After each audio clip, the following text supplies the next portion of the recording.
Социалдык тармактарда ырчы Сайкал Садыбакасова уулуна той берди деген видеолор тарап жатат. Бул боюнча Гүлшайыр Садыбакасова Сайкал Садыбакасованын уулду болгонун ачыктады. Амантур неберем азыр 2 жаш 4 айда. Сайкал кызым экөө ушунчалык бири-бирине жакын. Неберем сыналгыдан апасынын видеосун көрсө, апала биз деп калат. Уулум эркин каза болгондо жалгызсырап абдан кыйналдык. Эркинимдин орду толгуз. Аны эч ким толтура албайт. Бирок азыркы күндө Амантурум бизге дем берип, үйүбүздү бакытка бөлөп турган чагы деп билдирди Гүлшайыр Садыбакасова. Жогорку кеңештин депутаты Алишер Эрбаев айыл чарба министринин орун басары болуп жаңы дайындалган Айнура Туйбаеваны кийимин дресс-кодго туура келбейт деп санады. Бул айым министрдин орун басары. Бизде дресс-код жана башка түшүнүктөр бар. Президенттин өкүлү кийим кечесин карап койсоңуз. Бул жер жогорку кеңеш. Мындай темп менен эртең шортачан келип албагыла, деди Эрбаев. Мындай темп менен да шортачан келип албагыла деп башкаларга мындай айтып койсоңуз, эмгисинде кийим кечени карап койгула. Бишкекте жолдон өтүп бара жаткан жаранды карактоо учуру видеого түшүп калган. Бул тууралуу Ленин райондук ички иштер башкармалыгынан билдиришти.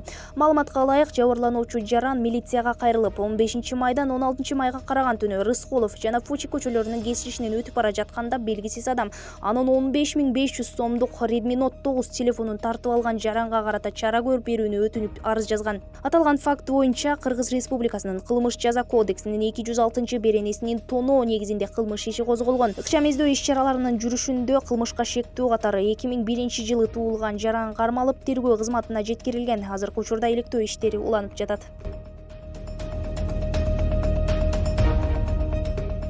Баткенде чет өлкөнүн 3 жараны мамлекеттик чек арадан мыйзамсыз өткөн жеринен кармалды. Бул тууралуу Ички иштер министрлигинен билдиришти. Баткен областык ички иштер башкармалыгынын экспертизмге жана мыйзамсыз миграцияга каршы аракеттенүү боюнча кызматынын кызматкерлери ыкчам иликтөө иштеринин натыйжасында чет өлкөнүн элеки 27 жана 23 жаштагы жарандарын аныкташкан. Алар Кыргыз Республикасынын кайтарууда турган мамлекеттик чек арасын мыйзамсыз бузуп өтүп, Баткен областынын аймагында жүргөн жеринен кармалышкан. Азыркы күндө кылмыш жаза кодексинин 378-беренесинин мамлекеттик чек арадан мыйзамсыз өтүү негизинде кылмыш иши козголуп, бүгүнкү күндө убактылуу кармоо жайына киргизилип, терүү амалдары жүргүзүлүүдө. Кыз-келиндер күрөшү боюнча улуттук курама команданын мүчөсү Айпери Медет кызы Бишкектеги күрөш боюнча рейтингдик мелдеште алтын медаль утту. Спорттук иш-чара Каба Улуу Кожомкул жана Раатбек Санатбаевдин элесине арналып уюштурулган. Айпери Медет кызы турнирде 76 кг салмак категориясында беттешип, 1-4 финалдан баштаган. Алгач украиналык балбанды 16 эсебинде жеңген. Экинчи беттеште кытайлык балбанды 6-3 эсебинде артта калтырган. Алтын медаль үчүн беттеште кытайлык балбанды 5-3 эсебинде жеңип, биринчи орунду камсыздады.